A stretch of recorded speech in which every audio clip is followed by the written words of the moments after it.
여러분, 때로는요, 정말 단순한 아이디어가 생각지도 못한 강력한 힘을 발휘할 때가 있잖아요. 오늘 분석해볼 내용은 바로 그런 이야기입니다. 평범한 주민들이 자연의 가장 무서운 재앙 중 하나인 산불과 직접 맞서 싸울 수 있게 만든 한 기발한 발명품에 대한 이야기죠. 이 모든 이야기의 시작에는요, 아주 특별한 이름을 가진 바람이 있습니다. 바로 양간지풍. 이 바람이 대체 뭐길래 모든 걸 재앙으로 몰고 가는지 거기서부터 한번 시작해보죠. 자, 그럼 그 위험한 바람, 양간지풍이 도대체 어떤 여적이고 왜 하필 이 지역이 산불에 그렇게나 취약할 수밖에 없는지 그 근본적인 원인부터 한번 파헤쳐 보겠습니다. 이 이야기의 악당이라고 할 수 있는 양간지풍에 대해 좀 더 명확히 알아볼까요? 이건 단순히 그냥 센 바람이 아니에요. 산맥을 넘으면서 뜨거워지고 또 건조해지거든요. 그러니까 불이 붙기에는 이건 최적의 조건이 만들어지는 거죠. 그래서 작은 불씨 하나도 순식간에 걷잡을 수 없는 재앙으로 번지는 겁니다. 이 바람의 파괴력은요, 정말 상상을 초월합니다. 단적인 예로 2022년에 있었던 대형 산불은 무려 아흐레 가까이 꺼지질 않았어요. 상상이 되세요? 축구장 3만 개 크기의 숲이 그냥 잿더미가 된 정말 끔찍한 결과를 낳았죠. 그런데 말이죠. 이 무시무시한 바람보다 더 무서운 적이 있습니다. 바로 시간입니다. 산불 진화의 성패를 가르는 그 결정적인 시간, 바로 골든타임에 대한 이야기를 해볼게요. 네, 산불 진화의 성패를 가르는 골든타임. 전문가들이 딱 집어서 말하는 숫자가 있습니다. 바로 이 숫자, 30분입니다. 모든 게 이 30분 안에 결정된다고 해도 과언이 아니죠. 그런데 바로 여기서 문제가 생깁니다. 산불에 가장 취약한 곳들이 보통 외딴 산간 마을들이잖아요. 이런 곳들은 소방차가 20-30분 안에 도착하는 게 사실상 거의 불가능에 가깝습니다. 도움이 도착했을 땐 이미 너무 늦어버리는 경우가 안타깝게도 대부분이라는 거죠. 자, 여러분 한번 상상해 보세요. 시뻘건 불길이 바로 내 집 문 앞까지 닥쳤는데 도움은 수십 분 뒤에 나온대요. 그럼 어떻게 맞서 싸워야 할까요? 바로 이 절망적인 질문이 오늘 우리가 살펴볼 해결책이 왜 필요한지를 정말 절실하게 보여줍니다.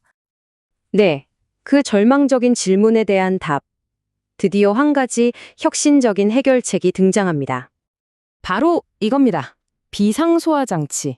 이건요, 전문 소방관들을 위한 그런 복잡한 장비가 아니에요. 바로 우리 같은 평범한 사람들이 내 손으로 직접 내 집과 내 이웃을 지킬 수 있도록 만들어진 말 그대로 첫 번째 방어선인 셈이죠. 이 장치의 핵심 철학은 아주 명확합니다. 바로 역량 강화와 자립이에요. 이제는 소방차가 오기만을 넋놓고 기다리는 게 아니라 그 치명적인 골든타임 동안 주민 스스로가 첫 번째 소방관, 첫 번째 방어선이 되는 겁니다. 아니 근데 이게 어떻게 그렇게 효과적일 수 있었을까요? 그 똑똑한 설계의 비밀, 지금부터 같이 한번 뜯어보시죠. 가장 큰 혁신은요, 뭐니 해도 바로 이 호스릴 방식입니다.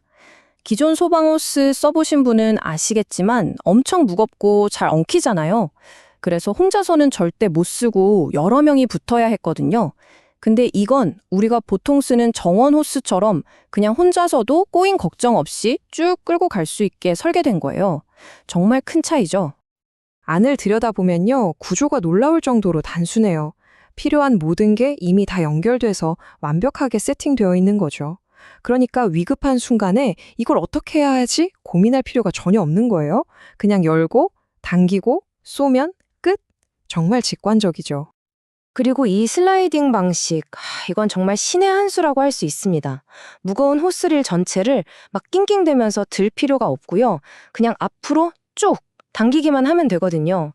그러니까 상대적으로 힘이 약한 어르신이나 여성분들도 얼마든지 쉽게 사용할 수 있도록 아주 세심하게 배려한 설계인 거죠. 사용법은요, 보시는 것처럼 딱 3단계면 끝입니다. 첫째, 문을 열고, 둘째, 노즐을 잡고 호스를 당기고, 셋째, 밸브를 열기. 정말 간단하죠? 위급한 상황에서 막 복잡한 설명서 읽을 시간 없잖아요. 바로 이 직관적인 설계가 생명을 구하는 진짜 열쇠인 겁니다. 그렇다면 이 단순해 보이는 장치가 실제 화마 앞에서 얼마나 큰 힘을 발휘했을까요? 자, 이제부터 고성의 기적이라고 불리는 정말 놀라운 실화를 통해서 그 위력을 직접 확인해 보겠습니다. 이야기는 2019년으로 거슬러 올라갑니다. 거대한 산불 하나가 강원도 고성의 한 마을을 덮쳤습니다. 그리고 그 화마가 휩쓸고 지나간 길목에 23채의 집이 있었습니다. 자, 이게 바로 그 결과입니다. 23채 중에서 무려 19채가 살아남았습니다. 정말 믿기지 않는 숫자죠? 네, 이것이 바로 언론에서 고성의 기적이라고 불렀던 사건입니다. 중요한 건 이게 전문 소방반이 해낸 일이 아니라는 거예요. 바로 그 마을 주민들이 직접 이 비상소화장치를 들고 싸워서 이뤄낸 결과였습니다. 이 장치의 효과를 이보다 더 극적으로 증명할 수는 없겠죠. 이 고성의 기적은요, 그냥 한 마을의 운 좋은 이야기가 아닙니다. 이게 대한민국 전체의 산불 대응 패러다임을 어떻게 바꾸고 있는지 그 더 큰 그림을 한번 살펴보겠습니다. 보시면 아시겠지만 이건 그냥 한번 해보는 시범사업 수준이 아닙니다. 강원도 동해안 지역에만 무려 700억 원의 예산이 투입돼서 800개가 넘는 장치가 이미 설치됐어요. 그리고 이제는 이 성공 모델을 전국에 있는 산림 인접 지역으로 확대할 계획이라고 합니다. 고성마을의 이 이야기는 우리 모두에게 아주 중요한 질문 하나를 던집니다. 우리 동네가 직면한 가장 큰 문제를 해결하기 위해서 거창하고 복잡한 기술이 아니라 어쩌면 이렇게 단순하지만 핵심을 찌르는 아이디어가 필요하지 않을까 하는 질문이요. 이 질문에 대한 답을 찾는 것이 어쩌면 우리 동네의 미래를 바꾸는 진짜 시작이 될지도 모릅니다.